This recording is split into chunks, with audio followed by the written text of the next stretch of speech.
Greetings and welcome everyone to our channel. Today we are looking at KABS ICT Senior 2 End of Year 2025 Paper 1. Thanks everyone who has taken initiative to subscribe to our channel, those who are liking, those who are sharing, those who are commenting. Thank you so much. Let's look at the responses for this end of year KABS paper.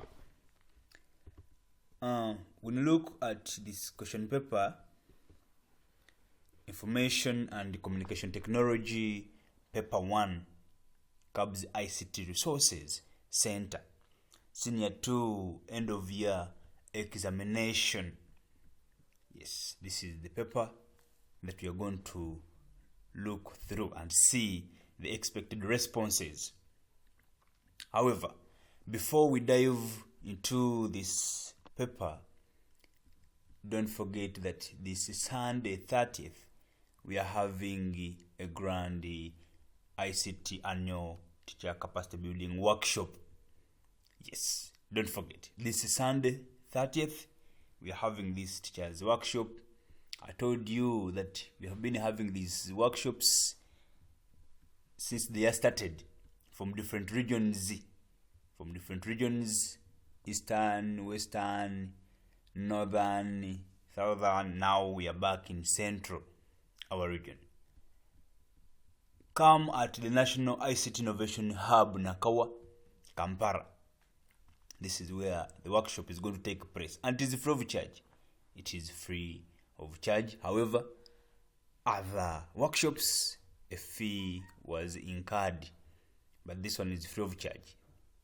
The lead facilitator is Mr. Kakuru Bernard, and we shall be looking at WordPress, Expression Web, Dreamweaver, and front page designing static websites.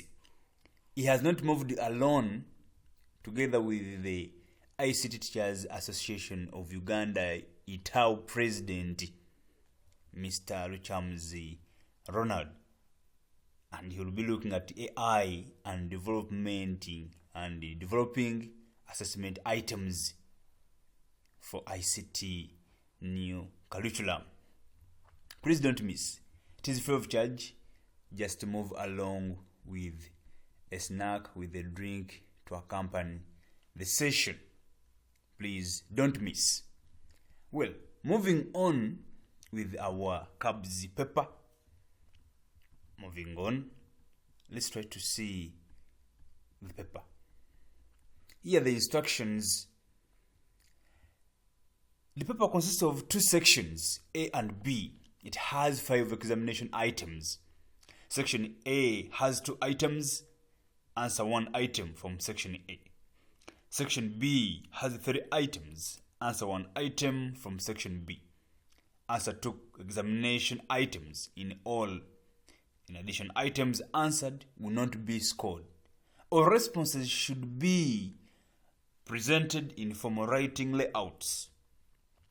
These were the instructions for this KABS paper. And these are the scenarios. This is the paper. It looks like this. Section A has 2 scenarios, but we shall select 1. Section B has 3, but of course we have to also select 1 from that section. And by the end of the day, a learner is expected to attempt only 2 items. Well, let's begin with the item 1 in section A. From section A.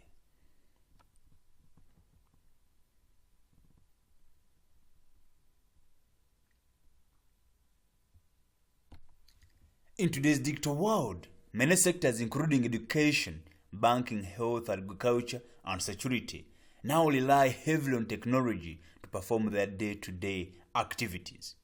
One school in Uganda has introduced a program where learners receive live lessons from a teacher who is based in London. During these sessions, the teacher delivers explanations, demonstrates concepts, shares learning materials, and interacts with the learners in real time. The learners who follow this lesson from their classroom in Uganda are able to ask questions, view demonstrations, and participate in discussions as if the teacher were physically present with them. Because the entire teaching and learning experience depends on digital interaction, both the teacher and the learner must ensure the technology is used properly, safely, and responsibly. Task. Explain how the lesson above can be conducted by the teacher using appropriate ICT tools. Part B of the task. Explain the precautions that should be exercised when using the ICT tools in A above. That is item 1. Let's look at the expected responses. KABS ICT Resource Center S2 ICT End of Year 2025 Guide. Item 1. The responses, of course, we shall have our introduction, then we shall look at the body, then definitely the conclusion. Technology has transferred education by making it possible for teachers and learners to interact in real time across great distances. In the scenario where a teacher in London delivers a live lesson to learners in Uganda, several ICT tools are required to support communication, demonstrations, collaboration, and access to learning materials. Each tool plays a specific role in ensuring that the teaching and learning process runs smoothly and effectively. These are the expected tools to enable the session to be successful. 1. To begin with, video conferencing platform. A video conferencing platform such as Zoom, Microsoft Teams, or Google Meet is the primary tool used to connect the teacher and learners in real time. It enables live video and audio communication, screen sharing, chat interaction, presentations, and real-time discussions. Through this platform, the teacher can teach us through physically present, while learners can ask questions and participate actively. Secondly, digital whiteboard tool. A digital whiteboard tool like Jamboard, Microsoft Whiteboard, or OpenBoard is essential for demonstrating concept visually. It allows the teacher to write notes, draw diagrams, solve problems, and illustrate ideas step by step. This helps learners understand complex concepts more clearly as they watch the teacher's explanations unfold live. On top of that, Learning Management System, LMS. A learning management system such as Google Classroom, the model or a demo provides a structured space where learning materials, assignments, quiz, and lesson notes are organized. Learners can access resources before, during, and after the lesson, while teachers can upload materials, track progress, and provide feedback. The system supports continuity of learning beyond the live session. Moving on, cloud storage service. Cloud storage tools like Google Drive, OneDrive, and Dropbox allow teachers to share digital learning materials securely. These platforms support the uploading and downloading of large files such as videos, PowerPoints, PDFs, and photos. Learners can access the materials anytime, ensuring they have all the content needed for the lesson. Next, presentation software. Presentation tools such as Microsoft PowerPoint, Google Slides, and Canva help the teacher prepare well-structured and visually appealing slides for the lesson. These tools allow the integration of text, images, animations, charts, and diagrams that make explanations more organized and engaging when shared during the live session. In addition, multimedia tools. Multimedia tools including video players, audio players, stimulations, animations, and educational clips enhance the lesson by presenting information in visual and auditory formats. These tools make learning more interesting and help illustrate ideas that may be difficult to explain using words alone. On top of that, collaboration and communication tools. Tools like Google Docs, Padlet, and Trello enable interactive participation and collaboration among learners. These platforms allow students to co-edit documents, share ideas, engage in group work, and contribute to class activities in real time. They support teamwork and ensure learners remain active participants throughout the lesson. Another point, classroom hardware and connectivity equipment. Hardware such as computers, projectors, smart boards, webcams, microphones, speakers, and stable internet connectivity is necessary to support the entire digital lesson. These devices ensure that learners can clearly see and hear the teacher, view all shared materials, and respond when needed. Reliable connectivity ensure the lesson flows without interruptions. Yes, you may find someone brings in the computer as a major tool, the projector as a single tool, the webcam as a single tool. All is right, but for this case, we have engulfed all those tools into one point: the classroom hardware and connectivity equipments. We shall need all those, and we have over 10 good points, well-explained points. Well, we'll look at our scenario, part B, because this is part A. We have looked at part A. Then part B, we are explaining the precaution that should be exercised. Yes. Part B is here. This is maintenance measure for the above tools in A. To begin with, regular software updates. All ICT tools, including video conferencing apps, whiteboards, the learning management system platforms, and multimedia software, should be updated regularly.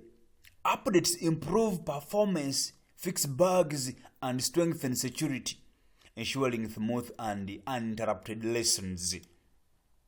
Next, strong cybersecurity measures. Users should ensure accounts with strong passwords, enable two-factor authentication where possible, and avoid sharing login details. This prevents unauthorized access to classrooms, cloud storage, or the LMS platforms. Next, reliable internet connectivity. A stable and high-quality internet connection is essential for smooth video, audio, and file sharing. Both the teacher and the school should test connections before lessons to avoid disruption during live sessions. Proper device handling and care. Hardware such as computers, projectors, webcams, microphones, and speakers should be handled carefully, cleaned regularly, and kept away from dust, moisture, and heat. Safe storage and proper shutdown procedures extend equipment lifespan.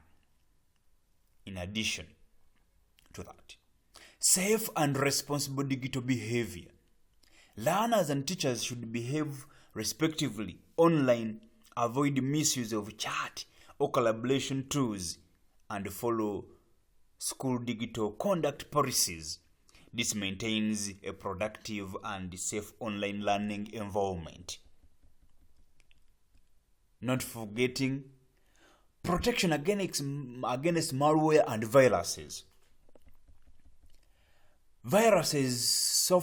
Antivirus software should be installed and updated frequently.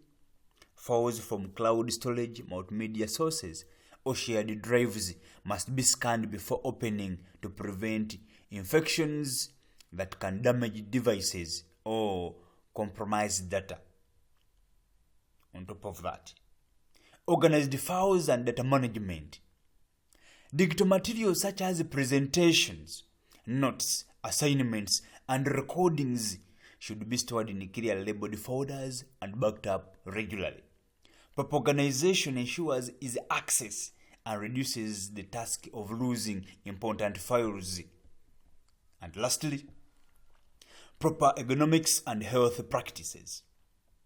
Learners and teachers should maintain good posture, use devices at proper heights, take breaks to reduce eye strain and ensure classrooms are well lit.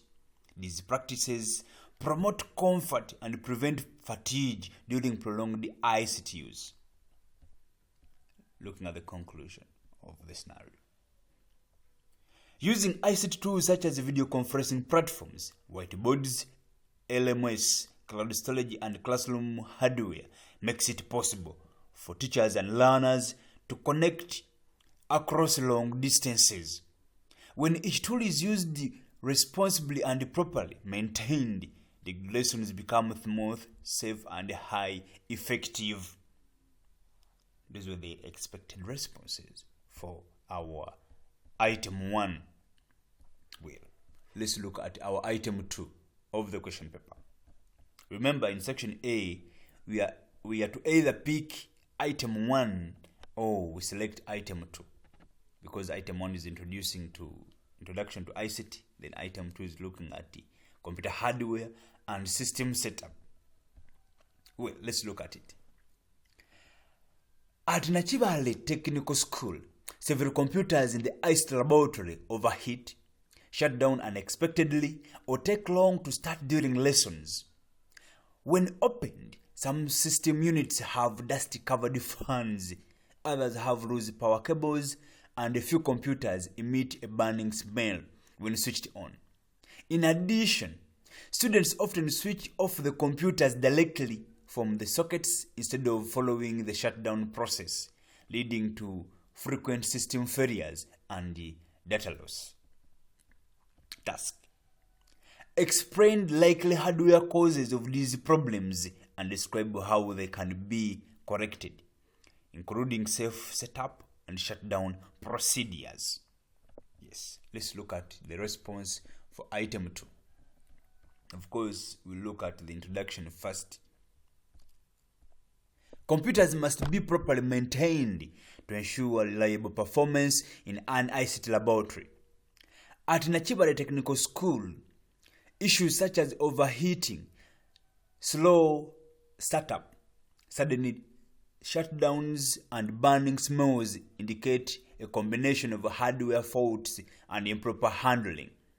The following sessions explain the likely hardware causes of these problems and how they can be corrected before examining the safe setup and shutdown procedures that support long-term computer health. Let's look at hardware causes of computer problems and their corrections. To begin with, dust-blocked cooling fans. Dust accumulation on cooling fans restricts airflow and prevents internal components from cooling effectively. This leads to overheating, slow performance, and unexpected shutdowns. Cleaning the fans and heat sinks using compressed air and ensuring the vents remain unsabotaged will restore proper cooling and prevent damage. Secondly, faulty or non-functional cooling systems. A damaged or non-functional CPU or power supply fan results in higher internal temperatures. Over time, this can affect processor performance and cause thermal shutdowns, replacing faulty fans. Tightening heat sinks and applying thermal paste improves heat regulations and prevents overheating. Next, loose internal power connections. When internal cables connecting the motherboard, power supply, or storage devices becomes loose, the computer may restart unexpectedly or fail to power on. A qualified technician should open the system unit, reset all connectors properly, and secure cables to ensure stable operation. In addition to that, unstable external power cables, loose or damaged power cords connected to the wall socket expose the system to intermittent power supply. This contributes to a sudden shutdown and startup failures. Ensuring that external power cables are firmly connected and replacing damaged ones helps maintain consistent electrical flow. In addition to that, burning smell from system units. A burning smell often indicates a failing power supply unit, burnt capacitors, or overheating components. This problem requires immediate shutdown of the affected machine to avoid electrical hazards.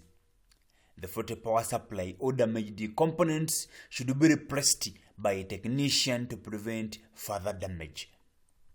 On top of that, blocked ventilation around the computer. When computers are placed too close to walls, books, or other obstacles, heat cannot escape effectively. This traps hot air inside the system unit, contributing to the overheating. Rearranging the workspace to allow proper ventilation ensures efficient cooling and protects components. Next, hard drive problems caused by improper shutdown. Improper switching of computers from the socket interrupts disk operations and can corrupt files or damage the hard drive.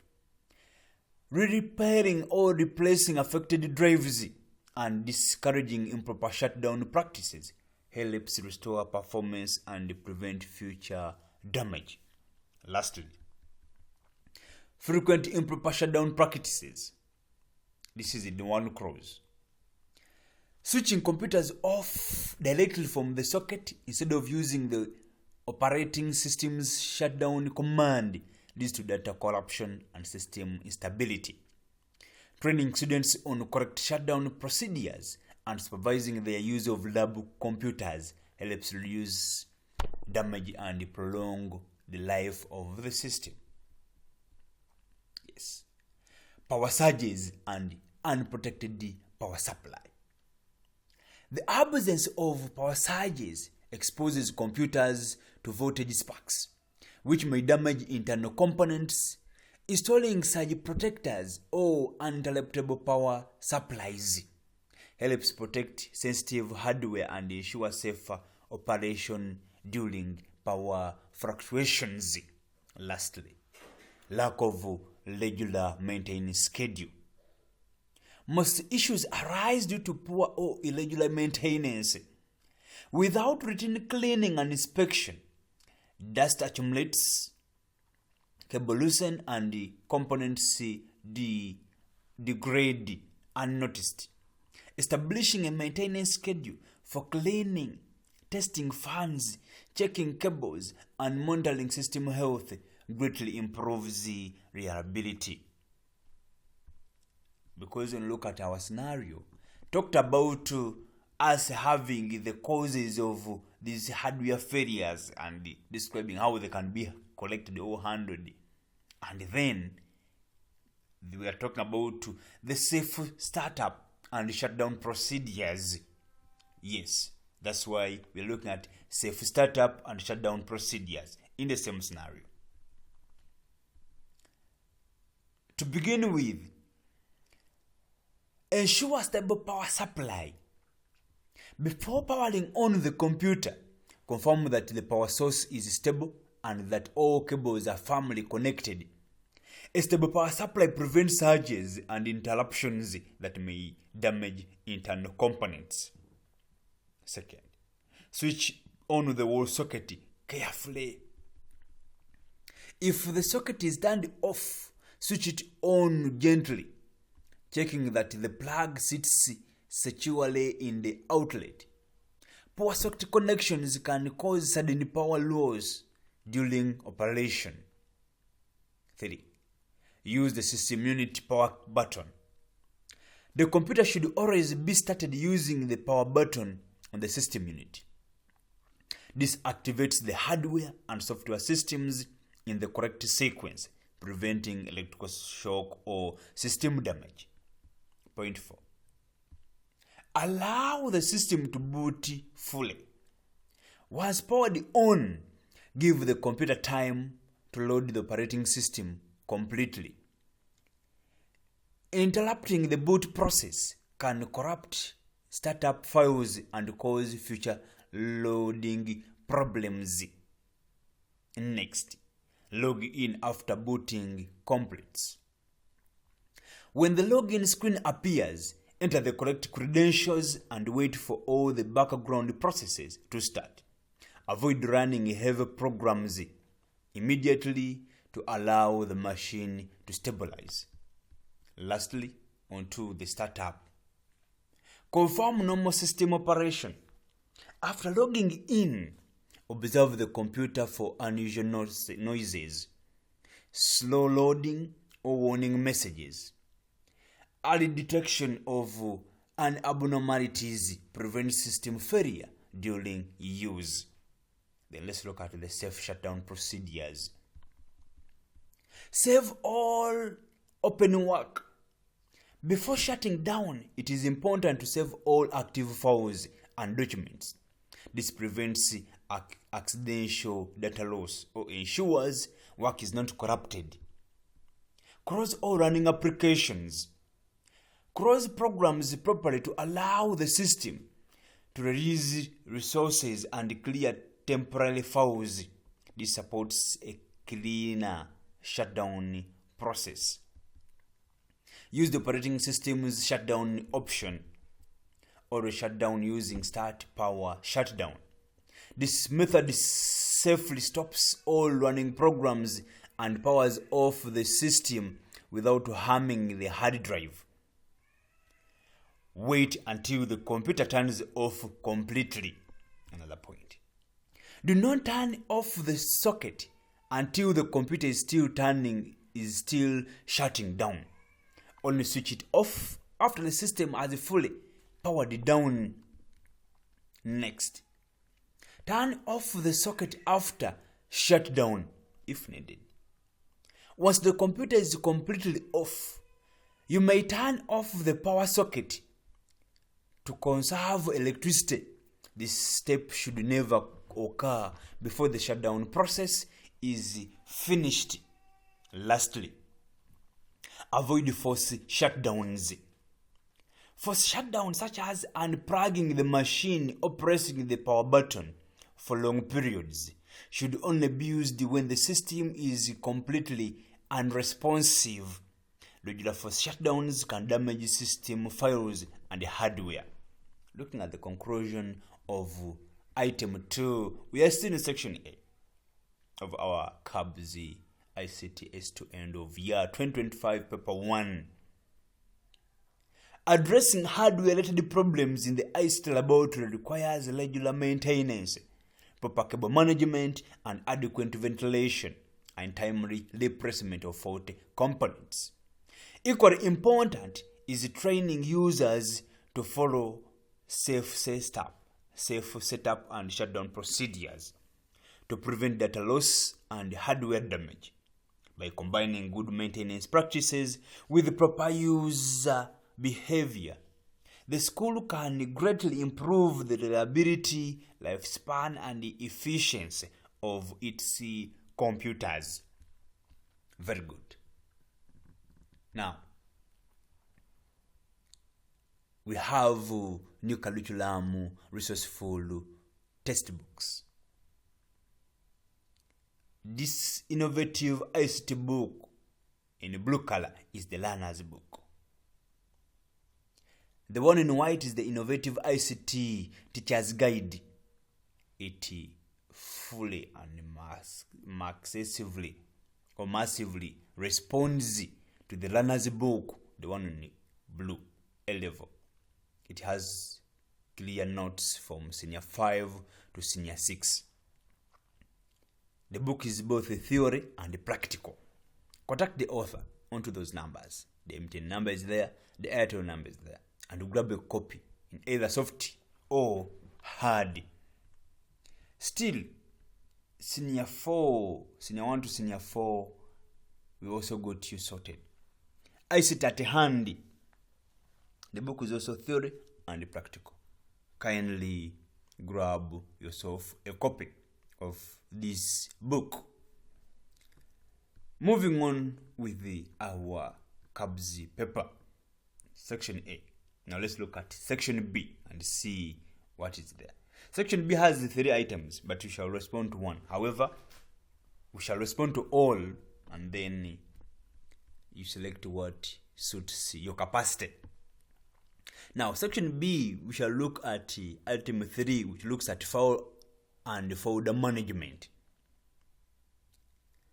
Members of the ICT club at Kagwa High School are compiling a multimedia documentary on environmental conservation using photos, videos, and reports collected from different flash drives and memory cards. Some files have similar names like image1.jpg or final.docs. Others are too large for the storage devices, and a few have become corrupted or lost during transfers. The head teacher finds that most learners mix documents, audio files, and videos in one folder, making it hard to locate and organize the project materials. Task: explain how the learners can organize their work using folders, convert storage units to check space, and safely transfer files without duplication, corruption, or loss. That is our item 3. Let's look at the expected response for that scenario. Yes, item 3. Effective management of multimedia files is essential for producing a well-organized documentary. When learners work with many photos, videos, and documents from different devices, proper file organization and safe file transfer practices help to prevent duplication, corruption, and loss. The following section explains how learners at St. Kagwa High School can organize their files and safely transfer them to maintain order and protect their work. Organizing work using folders. We shall give good 8 points. 1. Create a main project folder. Learners should begin by creating one main folder for the entire documentary project. This serves as the central storage location, ensuring every contributor knows where to save or retrieve materials rather than scattering files across the computer. Secondly, use subfolders for different file types. Inside the main project folder, subfolders such as photos, videos, audios, and reports should be created. This separation prevents mixing different file types, making it much easier to locate a specific item during editing and compression. Next, organize files by date or activity. Within each subfolder, additional folders can be created based on the date and activity carried or the event being documented, such as tree planting day or market cleanup. This makes tracking the project timeline easy and keeps materials grouped logically. Next, apply consistent naming conventions. Learners should rename files using descriptive names that indicate the concept, location, or event. such as river cleanup 01.gpg or forest interview final.mp4. This prevents files with the generic names like image1.gpg from causing confusion or overwriting others. Next, avoid storing files lost in the main folder. Pressing all documents, audio and videos in one single folder creates disorganization. Keeping loose files to a minimum ensures that the root project folder stays clean and easy to navigate for all members. On top of that, separate group members' contributions. If many students are contributing, subfolders such as Group A, Group B, or folders named after individuals can help prevent mixed-ups. This also makes it easier to trace who submitted which files. Useful for accountability or reviewing work quality. In addition to that, regular review and clean up folders. Learners should frequently go through the folders to delete duplicates, remove unnecessary drafts, and ensure files are stored in the right locations. This keeps the project light and prevents the folder structure from becoming cluttered. Lastly, use strong Unity conversions to check space. To ensure that storage devices can accommodate the files, learners must understand the conversion like 1024 MB is equivalent to 1 GB. This helps them check space before copying large videos or datasets, preventing incomplete transfers and device errors caused by insufficient storage. Part B of that item, because when you look at that item, it was talking about organizing the files and folders in a safer way. Then it also looked at the safer transfer files without duplication, corruption of files, or loss of these files. And now we are looking at the safer transfer without duplication or corruption. 1. Use copy instead of cut when transferring. To avoid the accidental loss of files, learners should first use the copy command when moving items between devices. Once they confirm the transfer was successful, they can return and delete the original if needed, ensuring nothing goes missing during the process. Secondly, check the destination folder before transferring. Before copying files, learners should open the target folder to see if a file with the same name already exists. This prevents unintentional overwriting and reduces duplication, ensuring that unique files remains intact. Next, transfer files in smaller bunches. Copying many large files at once increases the risk of transfer failure or corruption. Breaking the process into small bunches makes file management easier and ensures each transfer is successful before moving on. Next, avoid disconnecting devices during transfer. Learners must not remove flash drives, memory cards while copying is in progress. Sudden disconnection interrupts the process and often corrupts files. Waiting until transfers finish ensures safe and complete copying. On top of that, always use safely remove hardware. After copying files, using the eject or safely remove option prevents corruption caused by abrupt disconnection. This ensures all the read and write operations complete properly before the device is removed. On top of that, Scan devices for viruses before transfer. Sometimes corrupted files come from infected flash drives. Learners should scan each device with an updated antivirus program before transferring files. This protects the project folder for malware and prevents files corruption. Moving on. Keep backup copies of important files. Creating backup folders either on an external hard drive or cloud storage protects the documented materials from accidental deletion or hardware failure. This ensures the project can still continue even if a device becomes damaged. Lastly, avoid using nearly full storage devices.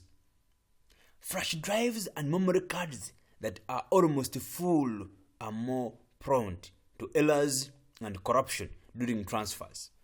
Checking available space before and ensures that large videos and images are copied safely without risking battery transfers or data loss. In conclusion, in summary, organizing files into clear folders and transferring them safely helps prevent duplication, corruption, and loss. By naming files properly, checking storage space, and using careful transfer methods, learners can keep their multimedia project neat, accessible, and secure. That is item 3 of our KABS question paper. Looking at item 4 of our question paper. However, don't forget this very Sunday, 30th November 2025, we have a grand ICT teacher capacity building workshop at the National ICT Innovation Hub, Nakawa, Kampala. A lot is going to be discussed. Please don't miss. The workshop is free of charge. Just move along with a snack, with a drink to accompany you during the session. The lead facilitator is Mr. Kakuru Bernard and will be taking us through WordPress, Expression Web, Dreamweaver, Front Page for designing static websites. Please don't miss. The session is free of charge. He has not moved alone. He's together with the ITAO president, Mr. Charles Ronald. And he will be taking us through AI and developing assessment items. Kindly don't miss this initiative. Don't miss. Come Sunday 30th. Coming back to our KABS question paper. Item 4 is about information access and sharing. Yes. Your school has qualified for the final round of an inter-school ICT and geography competition. The topic requires research on how climate change affects crop production in East Africa. Your team has one small internet bundle left, yet some students keep downloading large videos or others share unverified information.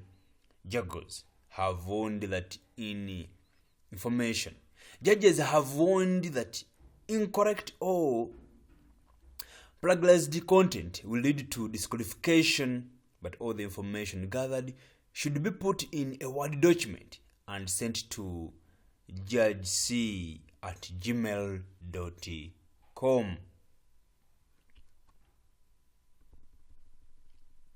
Task: explain how your team can gather accurate information online. Save it, send it to email, and observe proper netiquette when sharing findings. Yes, that's item 4. Let's look at the expected responses for that item. We begin with an introduction. When working on a research project with limited internet data, It is important to gather accurate information online, save it correctly, and send it efficiently by email. Following proper steps helps the team avoid plagiarism, reduce data usage, and produce a high-quality document for submission. We shall have 10 good points on how to gather information online, save it, and send it via email. To begin with, use trusted and reliable websites.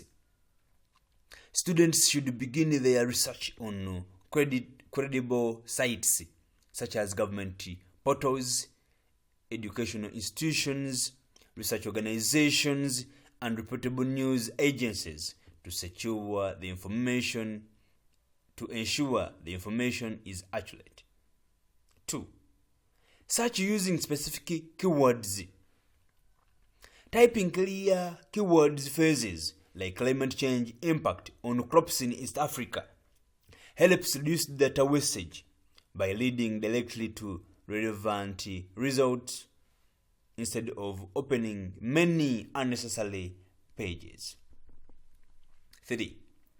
Cross-check information from multiple sources. Before accepting any information, learners should compare facts from at least 2 credible sources. This avoids sharing false information and ensures the research remains reliable. Next, read and summarize instead of copying. To avoid pragmatization, students should read the information online, understand it, and then write it in their own words. Only key facts or statistics should be quoted directly. Next, save information in a structured Word document. As research progresses, all findings should be typed and organized in a Word document with headings such as introduction, effects on crops, and conclusion for easy editing later. Next, give credit to information sources. Every important fact or idea taken from a website should be stated properly inside the Word document. This keeps the work original and acceptable to the judges. Next, avoid downloading large videos or images. To save the small internet bundle, learners should avoid large documents, large downloads, and focus on text-based content, which uses far less data and loads faster. Next, save the document with a clear file name. Using a file name like climate change research team.docs prevents confusion and ensures the file is easy to identify when attaching it to an email. Second last, double check the document before sending. Before emailing, students should review the Word document for accuracy, grammar, and completeness to ensure the judges receive a polished submission. Lastly, attach and send the document via email. One student should compose an email, attach the final Word document, and send it to judgec@gmail.com with a short professional message. Sending only one email prevents unnecessary data usage. Of course, when you look, we have part B of the NetQuit practices, because when you look at our item, talked about us looking at the accurate information gathering. We save and then send it via email. Then, how we can observe NetQuit when sharing these findings, and we shall have 80 points onto that. That's why I said 8 NetQuit practices when sharing findings. Yes. 1. Share only verified information. Members should avoid forwarding unconfirmed facts or rumors and share only what has been checked for accuracy. Moving on. Use respectful and professional language. All messages should be polite and relevant to the project to keep the team focused and motivated. Next. Keep messages short and relevant. Long or off-topic messages waste time and data. Communication should be clear, brief, and about the research. Next. Avoid sending unnecessary files. Memos, videos, and unrelated pictures should not be shared because they consume data and distract the group. In addition, credit sources when sharing links. When a learner shares a useful web page or fact, they should mention where it came from, encouraging honesty and transparency. On top of that, do not spam the group. Sending too many messages makes important updates harder to notice. Members should send only necessary information. In addition, be patient and respectful in responses. If someone asks a question or makes a mistake, others should respond calmly and helpfully to promote teamwork. Lastly, protect the team's work and privacy. Students should not share the project document or group discussions with outsiders without permission to keep the work secure. Let's look at the conclusion. By gathering information carefully, saving it properly, and sending it professionally through email while following good etiquette, the team can create accurate, original, and well-organized research. These practices ensure effective communication and a strong submission for the competition. That is item 4. Responses. We have new curriculum books, resourceful books. For those in senior 1 to senior 4, grab a copy of your ICT at hand. The book is both theory and practical. Don't miss this opportunity to grab yourself a copy. Then for the sake of the new, for A-level, new curriculum aligned textbook is here, senior 5 to senior 6. The one in the blue is the Innovative ICT Learner's Book. Yes, preparing students for the digital world. Yes, a new curriculum A-level publication. This in white is Innovative ICT Teacher's Guide. Yes, it is a guide that responds directly to the learner's book.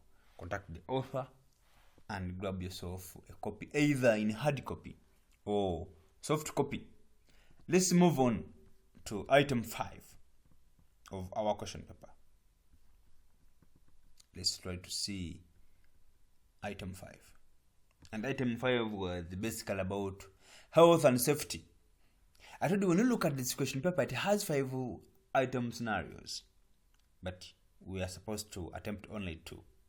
We pick one item from section A and we shall pick one from the 3 in section B.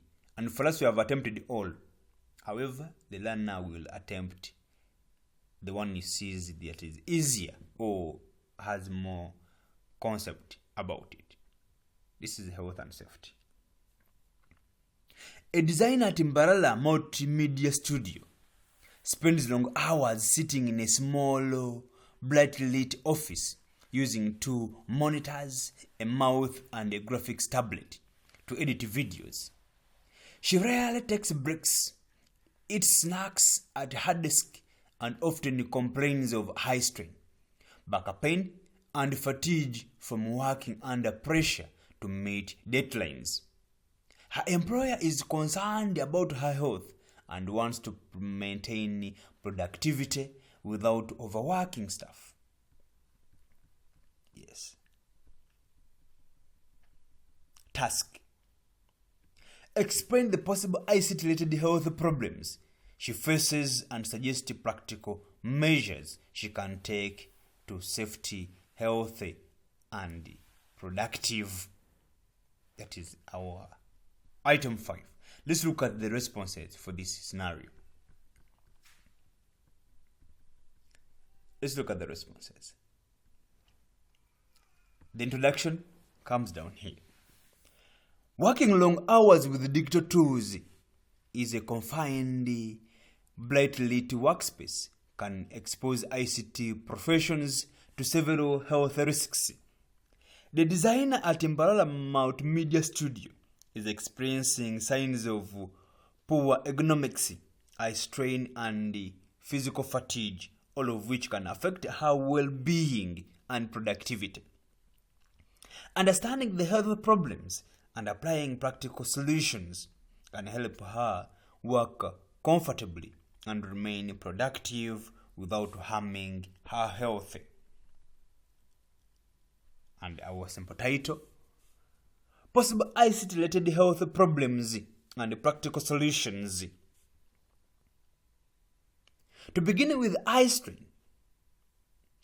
Spending many hours staring at 2 monitors in bright lighting can cause eye strain, headaches, and blurred vision and dry eyes. To prevent this, she should follow the 20-20-20 rule. Every 20 minutes, look at something 20 feet away for 20 seconds. Adjust screen brightness using anti-glare filters, and positioning monitors at eye level can also reduce strain. In addition to that, back and neck pain. Sitting for long periods, especially in a small, poorly arrayed workspace, contributes to back and neck pain. She should use an ergonomic chair, keep her back straight, and ensure screens at her eye height to remain proper posture. Taking short stretching breaks every hour can also reveal the muscle tension. Repetitive strain injury. Frequent use of the mouth, keyboard, and graphic tablet may lead to strain, arm or shoulder pain caused by repetitive movements. Using the street support, adjusting desk height, and alternating between input devices can minimize strain. She should also practice hard and stretches during breaks. Moving on. Fatigue and stress. Working under pressure to meet deadlines without breaks contributes to mental and physical fatigue. To manage this, she should plan her tasks, take scheduled rest, breaks, and avoid multitasking. Scheduling heavy tasks earlier in the day can also improve energy levels and concentration. In addition, poor nutrition and reduced focus. Eating snacks at the desk may lead to unhealthy eating habits and reduced concentration. Setting aside time for proper meals away from the workstation helps improve overall health and boosts productivity. Drinking enough water throughout the day prevents dehydration-related fatigue. Next, poor air quality and desk hygiene. Snacking at the desk can attract dust and germs, making the workspace unhealthy and hygienic. She should keep food away from equipment, clean her workstation regularly, and ensure the office is well ventilated to reduce respiratory discomfort. On top of that, the sedentary lifestyle risks. Long hours of sitting increase risks of weight gain, poor circulation, and general body stiffness. Incorporating short walks, standing for a few hours, for a few minutes each hour, or using a seat-side desk can help improve circulation and overall physical fitness. Lastly, lighting-related headaches. Working in a brightly lit office may cause glare and headaches. Adjusting room lighting using sofa bulbs or positioning light sources away from direct eyesight can significantly reduce discomfort. Let's look at the conclusion of this task. The designer's health problems mainly stem from poor ergonomics, long working hours, and lack of proper breaks. By improving posture, adjusting lighting, taking regular breaks, practicing better workstation habits, and managing stress, she can stay healthy and maintain high productivity. These practical measures also help the employer create a safer, more efficient working environment for all staff. These were the expected responses for our KABS Senior 2 paper. This is our KABS paper. These are the expected responses. I'm here to still remind you, please. The workshop is free of charge. Please don't miss. We have been having these workshops across the country in all regions, in northern Uganda, in western Uganda, in southern, and now we are in central. And we have scheduled this workshop at the National ICT Innovation Hub, Nakawa. The session is free of charge. The ICT annual workshop, ICT capacity building workshop. Please just move with a snack, a drink for yourself to accompany you in the course of the session. The lead facilitator is Mr. Kakut Bernard, and he will be taking us through WordPress, Expression Web, Dreamweaver, Front Page for designing static websites. The big man has not moved alone.